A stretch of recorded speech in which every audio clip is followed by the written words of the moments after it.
కాపు బలిజ సంక్షేమ సేన అధ్యక్షుడు హరిరామ జోగయ్య కూటమి ప్రభుత్వానికి లేఖ రాశారు. CM Chandrababu, deputy CM Pawan కళ్యాణ్లకు ఆయన శుభాకాంక్షలు తెలిపారు. అభివృద్ధి, సంక్షేమం రెండు సమపాలలో ఉండేలా చూడాలని కోరారు.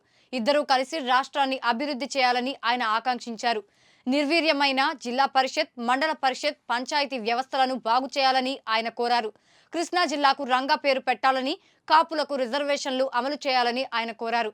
ఇక పవన్ కళ్యాణ్ రాజకీయాలతో పాటు సినిమాల్లో సైతం కొనసాగాలని ఆయన అభిప్రాయపడ్డారు.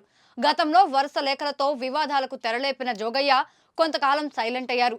మళ్లీ కూటమి ప్రభుత్వంలో తన మొదటి లేఖతో మరోసారి వార్తల్లోకి వచ్చారు.